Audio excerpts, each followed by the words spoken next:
Enquanto as crianças vão seguindo, eu quero convidar você a abrir a sua Bíblia em Filipenses, capítulo 2, nós vamos ler do verso 1 ao verso 10. Nós continuamos a nossa sequência de mensagens na carta de Paulo aos Filipenses. Nós estamos meditando sobre como encontrar o segredo de uma vida alegre, mesmo em meio às tribulações, mesmo em meio às muitas dificuldades. Então, nós estamos numa sequência aqui do livro, e a gente vai, obviamente, rememorar aquilo que o apóstolo já falou até agora, para que a gente possa entender o contexto total. O trecho que nós vamos ler hoje envolve um dos trechos mais famosos da Bíblia, talvez o que nós temos de mais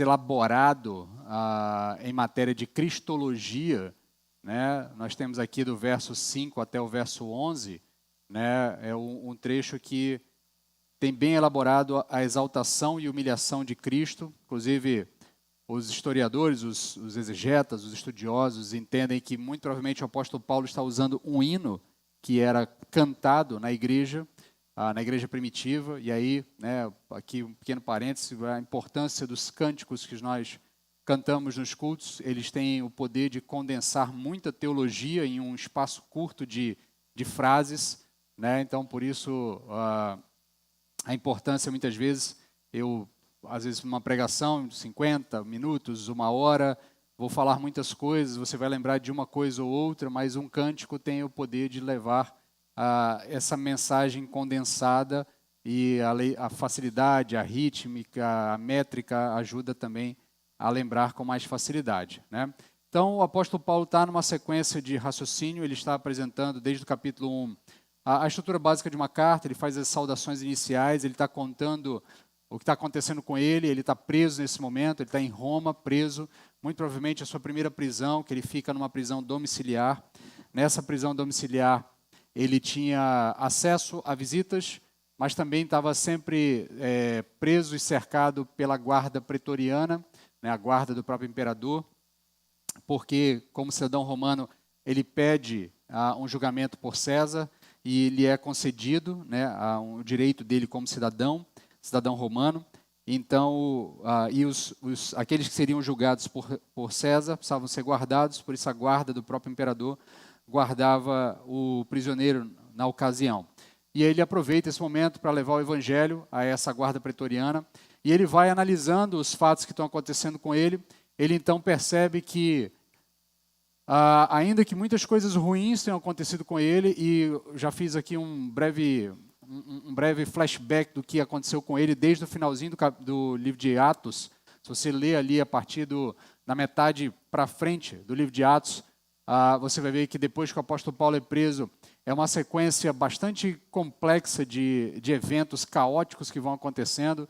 Ele é preso em Jerusalém, é cercado por uma multidão antes de ser preso, as pessoas tentam lixá-lo, ele é levado para o Sinédrio, ele é julgado, falsamente acusado, ele vai sofrendo uma série de injustiças. Nesse processo ele é preso, é levado para Cesareia de Filipe, lá é julgado falsamente também. Aí ele é apresentado para um rei, depois é jogado para outro, e fica num processo. Ele pede para ser julgado em Roma pelo imperador. No caminho ele naufraga, ele fica preso numa ilha, na ilha de Malta, e fica lá pelo menos durante todo o inverno. Depois ele chega em Roma, é preso.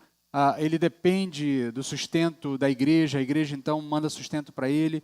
Há uma sequência de eventos, fora todos os eventos que já haviam acontecido com ele ao longo da sua jornada missionária. Tá? Às vezes que ele foi açoitado, às vezes que ele foi preso injustamente, às vezes que ele foi apedrejado e dado como morto, que precisou ser contrabandeado de uma cidade. Então há uma série de eventos caóticos acontecendo na vida do apóstolo, mas num corte final ali, ele olha para tudo isso e enxerga a mão de Deus transformando aquelas circunstâncias em oportunidades para que o evangelho seja anunciado. E ele se alegra com isso. E a tônica geral da carta é isso, é a alegria do apóstolo Paulo, mesmo em meio a muitas adversidades. E ele está tentando transmitir isso para a igreja, preparar o coração da igreja para que a igreja também mantenha a alegria no Senhor, mesmo em meio às muitas adversidades. E a igreja enfrentaria muitas adversidades num tempo próximo, porque as perseguições estavam aumentando e certamente aqueles irmãos sofreriam algum tipo de retaliação das autoridades, especialmente as autoridades religiosas judaicas no início e depois das próprias autoridades romanas no momento posterior.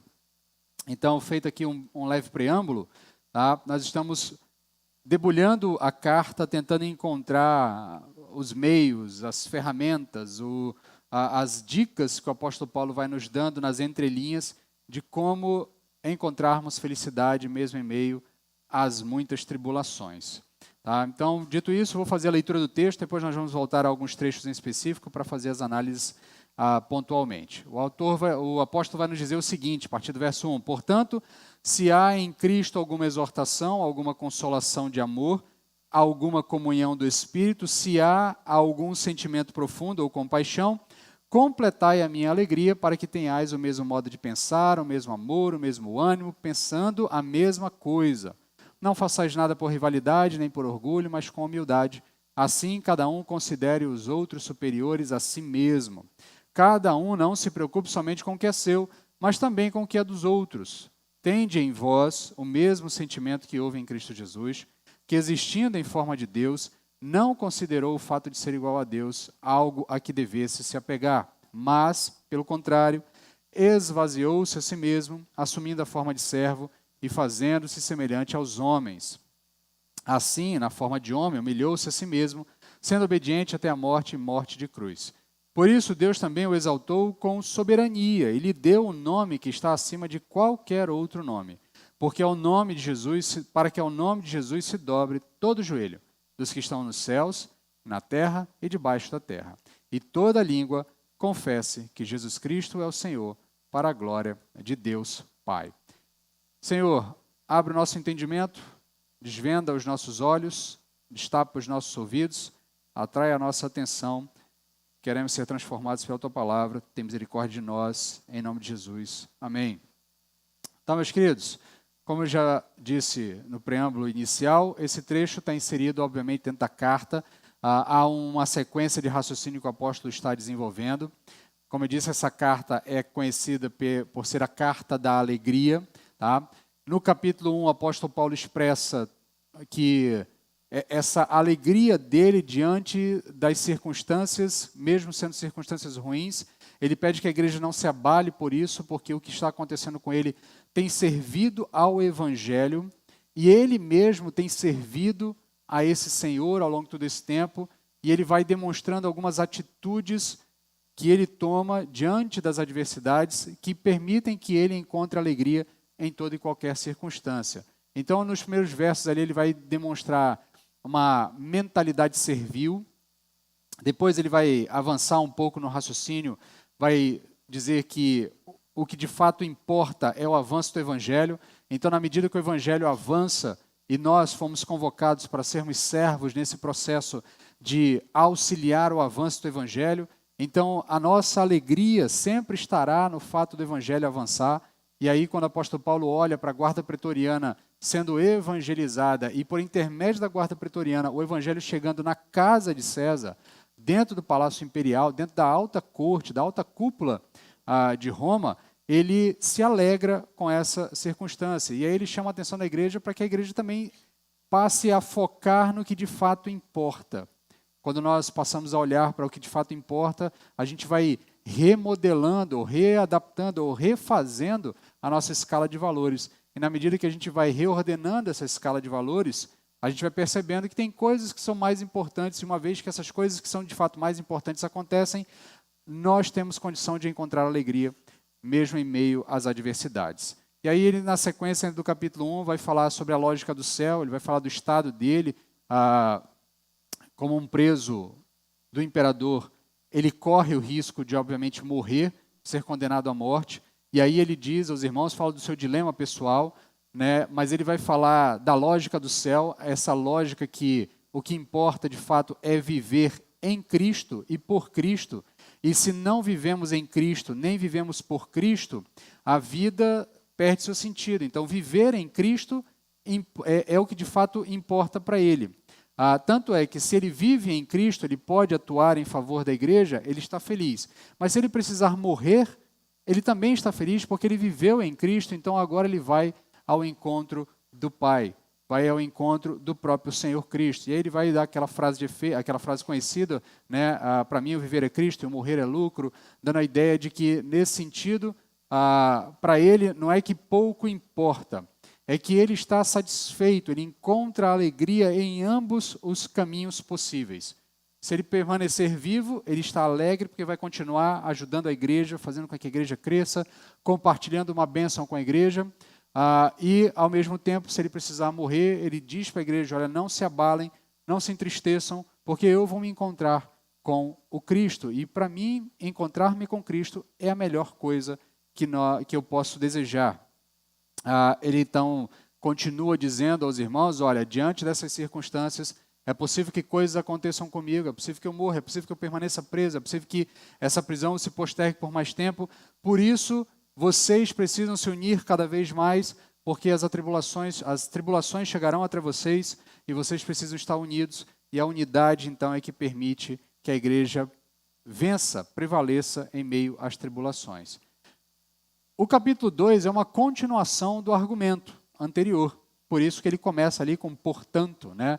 Então ele fez uma afirmação no finalzinho do capítulo 1, e aí a partir das afirmações que ele fez no capítulo 1, dessa necessidade de unidade, ele passa então a uma série de orientações práticas. Então, portanto, diante do que eu disse, vocês precisam responder de alguma forma. Então, nesse primeiro momento aqui, nos versículos 1 até o 4, ele vai fazer uma ponte com o tema que ele quer tratar, ou o exemplo que ele quer usar da pessoa de Jesus Cristo a partir do verso 5. Então, no verso 1, você tem esse portanto que conecta a exortação ética do capítulo anterior a uma realidade de vida que ele vai agora trabalhar no capítulo 2. E Cristo vai ser o exemplo. Por isso, a partir do verso 5 do capítulo 2, ele vai apelar para o exemplo de Cristo, para que a igreja tenha o mesmo pensamento, a mesma atitude, o mesmo sentimento que Cristo já tinha. Por isso, a igreja, então, deve viver em unidade.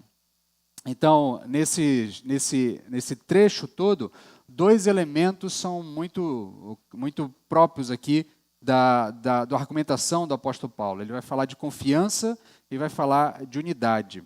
Esse pano de fundo todo que ele constrói é para levar a igreja a se manter unida, caminhando junta em meio às adversidades. Então é necessário confiança na providência divina e unidade da igreja para enfrentar as adversidades. E aí Paulo vai insistir na necessidade de unidade, pois a igreja só perseverará nos dias difíceis se estiver unida. Contudo, a unidade não se conquista sem esforço. Daí a ideia agora de atitudes práticas. Ele falou de conceitos éticos, teológicos, no capítulo anterior, mas isso demanda atitudes práticas, porque a unidade não cai de paraquedas na igreja. Ninguém vai se ligar a um corpo estranho e achar que as coisas fluirão naturalmente da maneira mais simples. Demanda uma predisposição e uma vontade do indivíduo de se unir àquele corpo. Por mais que uma igreja seja calorosa, por mais que uma igreja seja receptiva, por mais que a gente trabalhe toda uma ideia de receber calorosamente os nossos visitantes, pessoas que estão se chegando na fé, pessoas que estão caminhando ainda nos primeiros passos da fé, se não houver uma predisposição, tanto do quem chega como de quem recebe, de caminhar em unidade, certamente nós teremos dificuldade. Por isso o apóstolo vai trazer aqui propostas bem práticas, coisas práticas que devem ser feitas para que a gente possa desenvolver a unidade. Então, a primeira proposta que ele vai falar, do verso 1 até o verso 4, ele vai dizer que a humildade é a via para a união. A humildade é a via para a união. Viver em comunidade e unidade demanda algum tipo de mudança de atitude. Por isso, a mudança que o apóstolo Paulo propõe é assumirmos uma atitude de humildade. E ele vai, então, propor essa atitude nos primeiros versos e vai usar o exemplo de Cristo como uma atitude suprema de humilhação e de atitude de humildade para que a igreja tome Cristo como esse exemplo. Então ele vai dizer no verso 1 até o verso 4, Portanto, se há em Cristo alguma exortação, alguma consolação de amor, alguma comunhão do Espírito, se há qualquer sentimento profundo ou compaixão, completai a minha alegria para que tenhais o mesmo modo de pensar, o mesmo amor, o mesmo ânimo, pensando a mesma coisa. Não façais nada por rivalidade nem por orgulho, mas com humildade, e assim cada um considere os outros superiores a si mesmo. Cada um não se preocupe somente com o que é seu, mas também com o que é dos outros. Ele faz aqui um forte apelo à unidade cristã. E ele vai usar aqui, nós podemos ir de verso a verso, percebendo aqui algumas preposições muito práticas do apóstolo Paulo. Então, primeiro ele vai nos mostrar 4 razões para vivermos em unidade. Ele vai dizer, olha, no verso 1, portanto, se há em Cristo alguma exortação, e a ideia é que, se você encontrou em Cristo alguma exortação, algum consolo, alguma comunhão, se há algum sentimento profundo de compaixão, então você precisa dar uma resposta a isso. Então, as 4 primeiras razões que ele vai dizer. Se você recebeu algum consolo, encorajamento do Senhor, aqui a ideia no idioma original tem mais a ver com um consolo de encorajamento, do tipo, vamos lá, segue, nós estamos juntos, está difícil, mas você não está sozinho, agarra no irmão do lado, dá a mão, seguimos juntos. A ideia no contexto é essa. Então, se você recebeu algum consolo, algum encorajamento do Senhor, você deve ter a mesma atitude para com outro irmão. Se você recebeu um encorajamento da parte do Senhor, cabe a você agora olhar para o irmão que está desanimado, que está temeroso, que está preocupado, que está olhando para as adversidades e achando que vai sucumbir diante das adversidades, e você ser esse instrumento da parte de Deus. Olha, vamos lá, o Senhor me consolou, o Senhor me encorajou, eu estou aqui para te encorajar a caminharmos juntos. Então nós somos exortados por Cristo a permanecer juntos. João capítulo 15, do verso 1 ao verso 11, depois na oração sacerdotal, no capítulo 17, do mesmo Evangelho de João, do verso 20 ao verso 23, são todos textos dentro do contexto de João, onde o próprio Cristo vai falar da unidade do corpo, da unidade da igreja, como um elemento demonstrador para o mundo de que ele, Jesus, é o Filho de Deus. Então, o Evangelho será reconhecido no mundo quando a igreja, ou por meio do comportamento da igreja, que busca unidade. A igreja unida, trabalhando juntos, compartilhando do Evangelho juntos, vivendo o Evangelho juntos, por meio dessa unidade, dará um forte testemunho ao mundo de que Jesus é o Filho de Deus. É isso que Jesus está falando lá no Evangelho de João, capítulo 15, do verso 1 ao 11, no capítulo 17, do verso 20 até o verso 23 também. A outra razão que ele vai dizer, logo na sequência do mesmo verso, ele vai dizer, olha, se nós conhecemos as bênçãos do Senhor, nos cabe compartilhá-las com os outros, sem nenhum tipo de reserva. Então ele vai dizer, olha, se há alguma consolação de amor, se você recebeu alguma bênção do Senhor, se Deus tem te abençoado, cabe a você também compartilhar as bênçãos do Senhor com os outros irmãos, sem nenhum tipo de reserva. E aqui a ideia é de que não haja reservas, nem de com quem, nem de para quem, nem de modo ou de quantidade. O que nós recebemos da parte do Senhor, o consolo que recebemos da parte do Senhor, o encorajamento, as bênçãos que recebemos, nós somos convocados a também distribuir isso aos nossos irmãos, para que a igreja toda se sinta fortalecida e a igreja consiga ultrapassar, vencer as adversidades. Se temos comunhão com o Espírito Santo, então temos que ter comunhão com todos aqueles que comungam com o mesmo Espírito. Aí é o que ele vai dizer ali, ainda na sequência do verso, se há alguma comunhão do Espírito, a ideia aqui é que se você comunga com o Espírito, ou seja, se o Espírito habita em você, não faz sentido você não ter comunhão, não ter unidade, não ter proximidade, não ter afinidade com aquele outro que também comunga com o mesmo Espírito.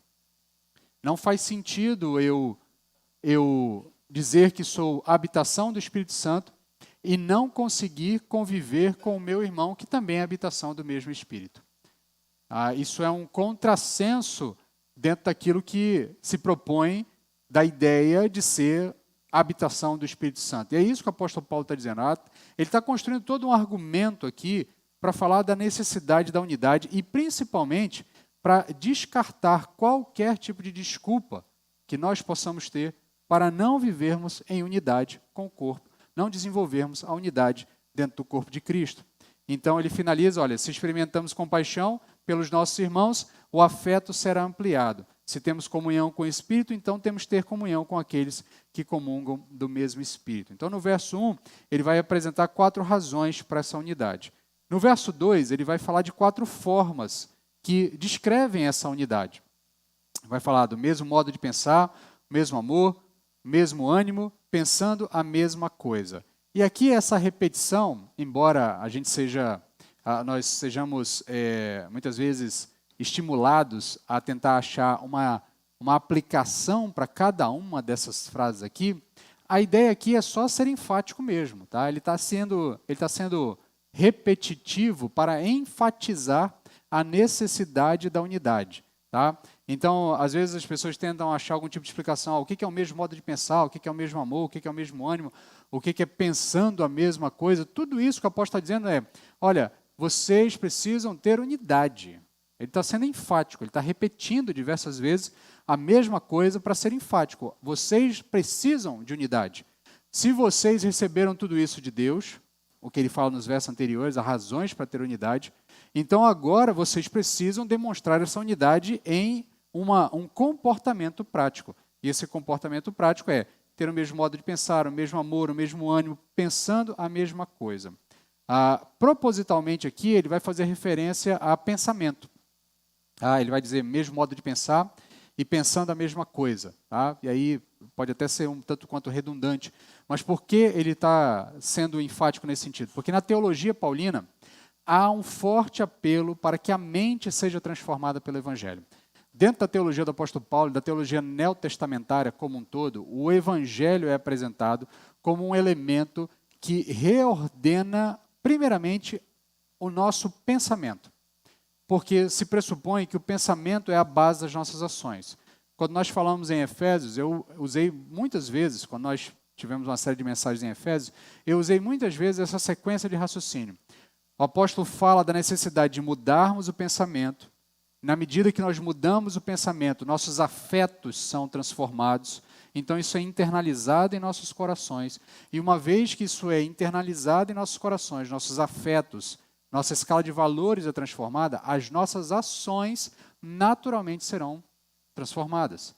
Então, à medida que o Evangelho muda a minha mente transforma os meus amores, os meus desejos, os meus afetos, aquilo que eu reputo como valioso, mais ou menos valioso, e à medida que isso acontece, então, as minhas ações refletirão os meus desejos, meus sentimentos e o meu pensamento.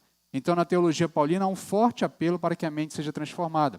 Romanos capítulo 12, verso 2, texto que nós já vimos quando passamos pela carta de Paulo aos Romanos, fala exatamente disso, desse apelo do apóstolo para que nós sejamos transformados mediante uma transformação da mente. Esse mesmo tipo de raciocínio é trazido em Colossenses, quando diz, olha, vocês que são do alto, pensem nas coisas do alto. Ou seja, que a mente de vocês, que os pensamentos de vocês estejam ocupados com as coisas do alto. Esse mesmo tipo de raciocínio também está lá em Efésios. Esse mesmo tipo de raciocínio também está em Gálatas, que nós passamos há pouco tempo pela carta de Paulo aos Gálatas. Esse raciocínio de que a nossa mentalidade é transformada pelo Evangelho e à medida que nossos afetos são reordenados pelo Evangelho, as nossas ações, então, são transformadas. Então, o Evangelho reordena os afetos, aquilo que nos importa, logo nossas ações são reordenadas a partir da mudança de valores que o Evangelho nos traz. Os pensamentos são a base das nossas ações, são a base das nossas atitudes. Por isso, pensamentos transformados produzem uma vida transformada. Uma igreja regenerada terá seus pensamentos transformados. Por isso, nós somos chamados a ter um pensamento transformado. Esse pensamento único que o apóstolo Paulo está pedindo para nós não é uma unidade no sentido de uniformidade de comportamento, que todo mundo tem que pensar igual, tem que confessar a mesma coisa, do mesmo jeitinho, do mesmo jeito. Não pode haver nenhum tipo de debate ou de diferença de interpretação. Não é disso que o apóstolo Paulo está falando. Esse mesmo sentimento, esse mesmo pensamento é este coração e mente transformado pelo Evangelho. É o Evangelho sendo o substrato do meu castelo de valores. A partir do Evangelho eu começo a construir aquilo que de fato tem valor ou não para mim. Então nisso toda a igreja precisa ter esse mesmo alicerce sólido, esse alicerce onde você vai construir a sua escala de valores, a sua escala de afetos. Por isso, nós somos chamados a ter um pensamento transformado. Entendido isso, no verso seguinte, o apóstolo então vai falar de 4 atitudes, 2 a ser evitadas e 2 que ele incentiva. Ele vai falar da rivalidade e do orgulho, né? Ele vai dizer, olha, não faço nada por partidarismo, não faço nada por rivalidade, nem nada por orgulho, porque rivalidade e orgulho, partidarismo ou vanglória, que são outras opções de tradução para o mesmo texto, são atitudes inimigas da comunhão e certamente impedem a união. Perceba como o apóstolo, às vezes, o autor bíblico, e eu já comentei com os irmãos em outros momentos, como o autor bíblico muitas vezes é, vamos dizer assim, simplório em como ele apresenta o tema. Tá? Porque, na verdade, não tem muito o que complicar. Não tem muito o que complicar. Então, quando ele diz, olha, não faça nada por partidarismo, porque não faz sentido vocês terem partidarismo entre vocês. Não faz sentido vocês se dividirem. Não faz sentido vocês olharem para o seu irmão e entender que ele está do lado oposto, como se estivesse numa disputa. Vocês estão no mesmo corpo, querem as mesmas coisas. Às vezes, querem chegar ao mesmo objetivo por caminhos diferentes, mas isso não importa diante da situação de que, ou melhor, isso não pode levar vocês a olhar um para o outro como um adversário, como alguém que eu preciso sobrepujar. Então, se eu ajo pensando em como isso redundará em benefícios para mim, certamente o outro será objeto não da minha preocupação, nem mesmo da minha consideração. Se eu ajo pensando em derrotar o outro, eliminá-lo desse espaço de convivência, certamente não haverá comunhão. Então o apóstolo Paulo é muito simplório no que ele está dizendo, olha, não ajam com rivalidade nem com orgulho. Se você pensar em você em primeiro lugar, você não vai pensar no outro. Você não vai conseguir olhar para o outro e entender que o outro deve ser considerado superior a você, que é o que ele vai falar mais para frente. E aí ele vai apresentar o contraponto, humildade e considerar o outro como superior. Ele vai dizer que, lá no verso 3, ele vai dizer da seguinte forma, não façais nada por rivalidade nem por orgulho, mas com humildade, assim cada um considere os outros superiores a si mesmo. Então, nesse sentido, a humildade é a base para o bom relacionamento, de qualquer ordem. E aqui é uma dica que o apóstolo Paulo nos dá, que a Bíblia nos dá, uma dica de relacionamento. Humildade é o pressuposto básico para qualquer bom relacionamento. Em qualquer tipo de esfera. Não só dentro do universo eclesiástico, mas a relação entre marido e esposa, a relação entre pais e filhos, a relação entre filhos e pais, a relação entre vizinhos, a relação entre colegas de trabalho, pessoas que entendem que não são o suprassumo, não são o centro do mundo, não são a coisa mais importante do universo, que existem outras pessoas além dela, que existem outras pessoas que também têm capacidades para fazer coisas, tanto quanto você, essas pessoas tendem a ter relacionamentos melhores. Tendem a ter convivências melhores, tendem a conviver melhor com outras pessoas. Porque elas pressupõem que elas não são tudo aquilo que elas mesmas podem achar que são. Então, nesse sentido, o apóstolo Paulo vai dizer, olha, a humildade é a base para o bom relacionamento da igreja. Se todos nós assumirmos um posicionamento de humildade, certamente nós teremos bons relacionamentos em todo o tempo na relação dentro da igreja. Por isso ele vai dizer que considerar o outro, tá, como superior a mim mesmo, também demanda de mim algum tipo de mudança de pensamento. Considerar o outro pressupõe a emissão de um juízo de valor. E aqui eu acho muito interessante quando o apóstolo fala disso, que ele vai usar esse tipo de expressão, considerar o outro. E aqui o que ele quer que você faça é, de fato, que você julgue o outro melhor do que você. E entenda que o julgamento que ele está demandando você fazer, já há um veredito estabelecido. O apóstolo Paulo está dizendo, olha, considere o outro melhor do que você. Ele não está dizendo, considere o outro melhor do que você, só se ele for melhor do que você. Ele está dizendo que você, na relação com o outro, você pressupõe que ele é melhor do que você. Ainda que ele não seja. Ainda que ele seja, encontre dificuldades no seu desenvolvimento de fé, ainda que ele esteja no estágio inicial da fé, ainda que ele não tenha todo o conhecimento que você tem, o apóstolo está dizendo que a nossa relação é baseada a partir desse pressuposto. O outro é sempre melhor do que eu. O outro é sempre mais importante do que eu. O outro tem que ser colocado em primeiro lugar sempre. Esta é a relação do corpo. Esta é a dinâmica da relação do corpo. Quando eu olho para o meu irmão, o juízo de valor que eu sou levado a fazer sobre ele é que o meu irmão é mais importante do que eu. E não importa se eu sou a pessoa, o ancião da igreja, a pessoa mais sábia da igreja, o mais antigo, e estou diante do neófito, aquele que acabou de chegar, está ingressando na fé. Ninguém está falando aqui de juízo de valores das obras que a gente produz. Isso aí é o Senhor que vai fazer no dia derradeiro. Está falando de relacionamentos. Está falando de uma base de união. Porque se eu passo a olhar para o outro e só considero ele digno de algum valor, se ele for tão bom ou melhor do que eu, certamente nós vamos ter dificuldade de relacionamento. Então, nesse sentido, o apóstolo Paulo é muito claro. Olha, a chave para um bom relacionamento, a chave para a unidade, a chave para a união da igreja, é você olhar para o seu irmão e dizer assim, o meu irmão é mais importante do que eu. Na hora de eu me relacionar com ele, eu vou dar primazia a ele. E quando isso se torna recíproco em todo o corpo floresce em unidade. Então, nesse sentido, a visão do apóstolo Paulo é que eu sempre parto do princípio que o meu irmão em Cristo é superior a mim, independente disso ser uma realidade ou não.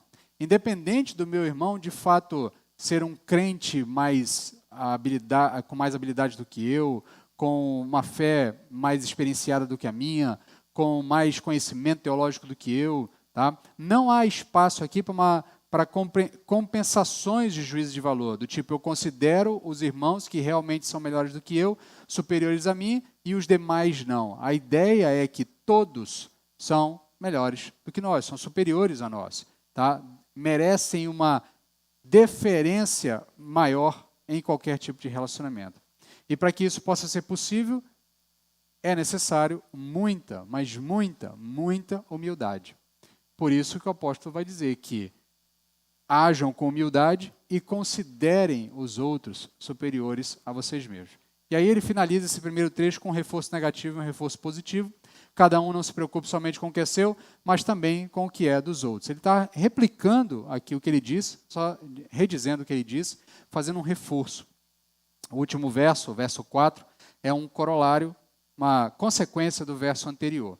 Tá? Um teólogo bastante conhecido, D.A. Carson, D.A. Carson, quando ele está comentando esse texto aqui, ele diz o seguinte, olha, é bastante prático cultivar o hábito de pensar e falar sobre os interesses dos outros, em vez de aborrecer os outros falando dos nossos próprios interesses. O que ele vai dizer assim, é muito prático, é uma dica prática para um bom relacionamento. Passe a se preocupar mais com a vida do seu irmão do que fazer com que seu irmão se preocupe com a sua vida. Passe a ouvir mais o seu irmão e a procurar cuidar mais do seu irmão, a se relacionar com ele, tentando auxiliá-lo, do que se preocupar em fazer com que o seu irmão entenda que você está passando por dificuldade, que você está passando por uma tribulação, que você precisa de ajuda, que você precisa de atenção. É prático para a caminhada de fé. Note que a exortação do apóstolo Paulo tem esse sentido prático. Então, sim, é bom para o seu crescimento na caminhada de fé que você foque menos em você e comece a olhar mais para o lado. Nem tudo é sobre você, você não é o centro da história do universo, tem pessoas que sofrem tanto ou mais que você não foi chamado para ficar olhando para o seu próprio umbigo e remoendo as suas dores eternamente. Você foi chamado para olhar para cima, amar a Deus acima de todas as coisas e para o lado, e ao próximo como a si mesmo. Você pode ouvir e dizer assim, mas pastor, e as minhas dores? Quem vai resolvê-las? O próximo, o seu irmão. Porque ele não vai estar olhando para as dores dele, ele vai estar olhando para as suas dores. Ele vai estar olhando para a sua situação. Perceba que o processo é cíclico. Tá? O apóstolo propõe, e a Bíblia nos propõe, um relacionamento em que eu passo a me preocupar com meu irmão, eu vivo em prol dele, e isso é um um reflexo da Trindade, porque o Pai não vive para si, o Pai vive para o Filho e para o Espírito não vive para si, o Espírito vive para o Pai e para o Filho, e assim por diante, eles ficam nessa dança eterna, como Agostinho vai falar, nessa relação de um dando glória ao outro, e o reflexo da igreja deve ser esse. Eu me preocupo com Deus, eu amo a Deus acima de todas as coisas, eu me preocupo com o meu irmão. O meu irmão se preocupa com Deus, ama a Deus acima de todas as coisas e se preocupa comigo. E nós nos preocupamos com o outro, e o outro se preocupa conosco. E assim o processo segue. E a igreja se une, e a igreja se aproxima, e a igreja se torna, de fato, uma unidade coesa. O amor ao próximo tem como referencial o tanto quanto você ama a você mesmo. Portanto, a sua preocupação com o próximo tem que ser proporcional ao tanto que você se preocupa com você mesmo. Então o apóstolo ele diz para nós: amarás ao Senhor teu Deus sobre todas as coisas. O próprio Cristo vai dizer, essa é a condensação de todos os mandamentos. O apóstolo vai replicar isso de outras formas ao longo de suas cartas, mas a ideia aqui é que eu amo a Deus acima de todas as coisas e eu amo ao próximo como a mim mesmo. Então o meu amor pelo próximo tem que ser proporcional ao quanto eu me preocupo comigo mesmo. Então, se eu me preocupo comigo mesmo o tempo todo, eu tenho que replicar isso no amor ao próximo. Essa unidade só virá quando os cristãos forem humildes e corajosos o suficiente para se agarrar à unidade conquistada em Cristo e levar ela mais a sério do que a importância dada a si mesmo. Quando a igreja entender que o nosso propósito é viver para Deus e para o próximo, nós conquistaremos essa unidade. E aí, você pode ter ouvido isso, pode ter visto as dicas práticas, pode ter pensado, mas pastor, é difícil. Como é que eu vou fazer isso? Como é que a gente vai viver isso? Como é que a gente vai praticar isso? Como é que isso vai se tornar uma realidade? A resposta é sempre a mesma no texto bíblico. Nós olhamos para Cristo. Nós olhamos para Jesus. Nós olhamos para Jesus e replicamos a atitude de Cristo. Por isso que do verso 5 em diante, o apóstolo Paulo agora passa a falar de Cristo. E aí ele vai dizer, olha, tende em vós o mesmo sentimento que houve em Cristo. Esse sentimento aqui não é sentimento amoroso, sentimento, uma relação sentimental. É esse sentimento que tem mais a ver com atitude, com pensamento, com a capacidade de interpretação dos eventos à sua frente. A ideia aqui é mais ou menos essa. Quais são as minhas atitudes em relação ao que é proposto a mim. Tá? Então, tende em vós o mesmo sentimento que houve em Cristo, que existindo em forma de Deus, não considerou o fato de ser igual a Deus algo que devesse se apegar, mas pelo contrário, esvaziou-se a si mesmo, assumindo a forma de servo, fazendo-se semelhante aos homens. Assim, na forma de homem, humilhou-se a si mesmo, sendo obediente até a morte de cruz. Por isso, Deus também o exaltou com soberania, ele deu um nome que está acima de qualquer outro nome, para que ao nome de Jesus se dobre todo o joelho dos que estão nos céus, na terra e debaixo da terra, e toda a língua confesse que Jesus Cristo é o Senhor, para a glória de Deus Pai. Esse é um texto clássico, super conhecido, que às vezes a gente pinça ele para falar de cristologia. Quantas aulas, se você já estou conosco aqui mesmo na IBD, você já me viu pensando esse texto aqui para falar da humilhação e da exaltação de Cristo, das naturezas de Cristo, quanto Cristo é Deus e homem, 100% Deus, 100% homem, da sua obra, do resultado da sua obra, do fato de Cristo ser o Senhor sobre todas as coisas, porque Ele foi obediente. A gente pensa isso, mas o apóstolo Paulo usa essa alta cristologia para falar para você que se Cristo pôde fazer isso, você também pode ser humilde para se unir ao seu irmão. Não há nenhum tipo de empecilho a você, porque Cristo já nos deu o exemplo. Ele, que era Deus, não considerou o fato de ser Deus algo a que ele devesse se apegar, mas, pelo contrário, ele abdicou desta condição, submeteu-se a uma outra condição, a condição de homem, de passível de pecado, passível de queda, experimentou as limitações do ser humano, porque Cristo foi bebê, tem textos belíssimos quando a gente fala da encarnação, né? Textos históricos belíssimos que vai dizer que o Criador do universo, aquele que sustenta a realidade na palma de suas mãos, precisou ser acalentado no seio de Maria. Então, essas coisas belíssimas que a gente fala sobre Cristo, a gente olha, acha muito belo, mas muitas vezes a gente não mergulha para entender profundamente o que isso significa. O Criador de todas as coisas ficou contido em um ser criado. Aquele que é o soberano sobre todas as coisas, aquele que é a razão da existência de todas as coisas, precisou se limitar ao tempo, esperar os dias passarem, completar anos, meses, aprender a falar. Aquele que é o próprio verbo, aquele que é a própria razão da existência de todas as coisas, precisou aguardar o tempo natural das coisas para dar a primeira palavra. Aquele que pela sua palavra deu ordem ao caos e criou todas as coisas, colocou o céu no seu lugar, o sol, criou todas as coisas, criou a mim, você criou o ser humano, porque Cristo está com o Pai lá na criação. Ele precisa aguardar o tempo para poder dizer as primeiras palavras, para poder falar do Evangelho, para poder fazer as coisas que ele veio fazer. Então, essas coisas que a gente não percebe muito sobre a ação de Cristo, elas demonstram o quanto Cristo se humilhou, o quanto Cristo foi humilde, o quanto Cristo considerou você mais importante do que ele, o quanto Cristo considerou o pecador que nós somos digno dele sair da sua glória, tornar-se um servo, ser obediente. E aqui esse é um ponto bastante interessante, porque a gente olha para a Trindade, e a Trindade é de fato um elemento complexo. Não tem nada na natureza criada que a gente consiga fazer algum reflexo direto. E aí nós temos dificuldades, mas pense só, instintivamente a gente faz distinção, uma hierarquia entre Pai, Filho e Espírito Santo. A gente chama a primeira pessoa da Trindade, segunda pessoa da Trindade, terceira pessoa da Trindade. Instintivamente a gente foi meio que doutrinado a pensar no Pai em primeiro lugar, no Filho em segundo lugar, no Espírito Santo meio escanteado, né? A gente vai corrigindo essas coisas ao longo do pensamento teológico, ao longo do desenvolvimento, mas a Bíblia não trata nesses termos. A Bíblia trata num termo totalmente diferente. Pai, Filho e Espírito são coeternos, são iguais, são Deus em sua essência.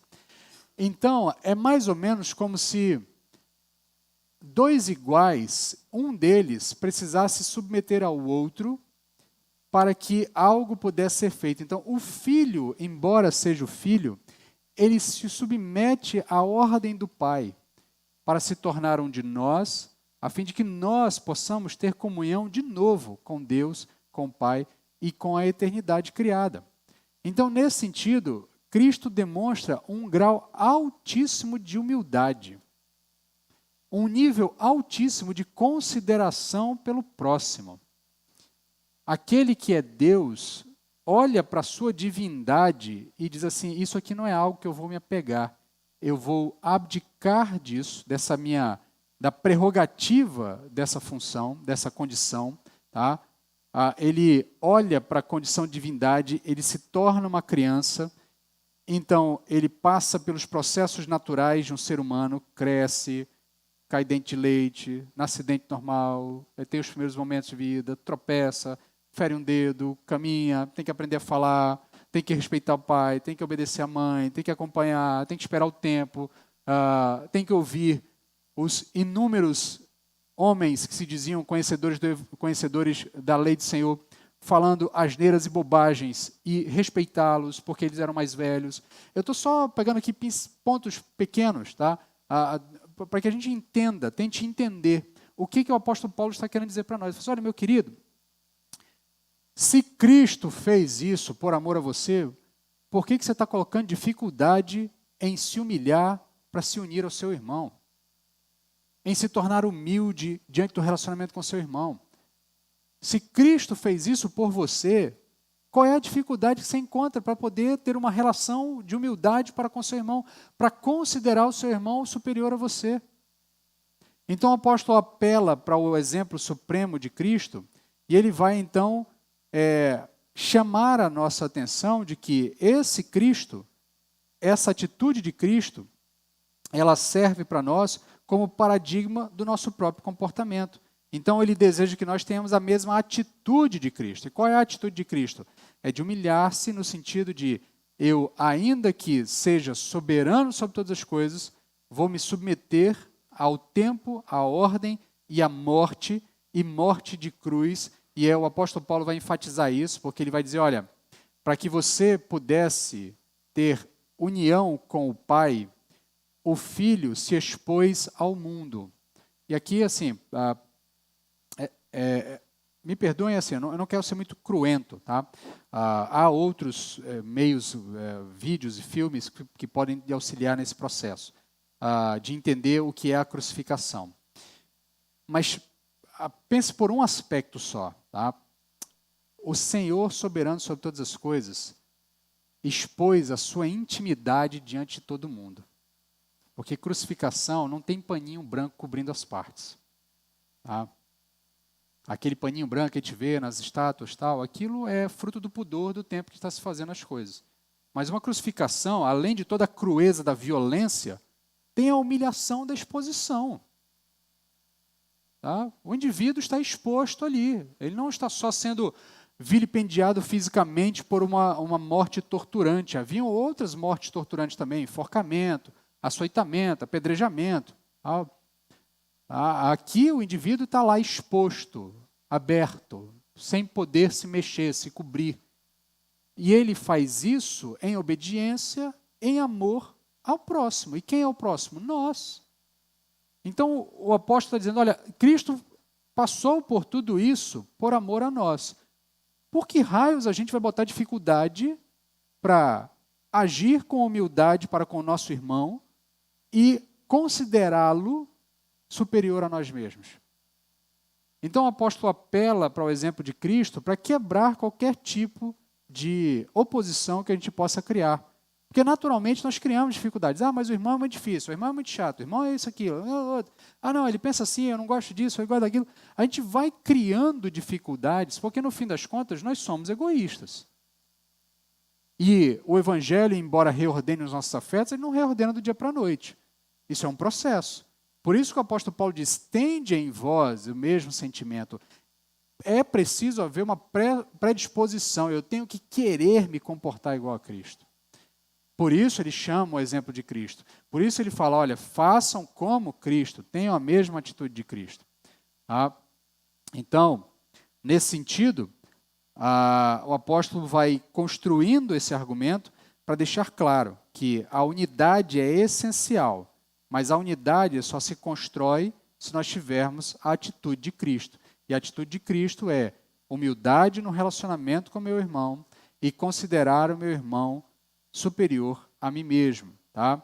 O apóstolo vai finalizar dizendo que Cristo foi exaltado por Deus por conta disso, a sua obediência é reconhecida pelo Pai.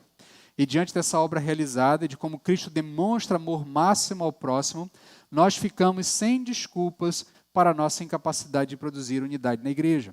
Se não conseguimos nos unir é porque nós não estamos tendo a mesma atitude de Cristo.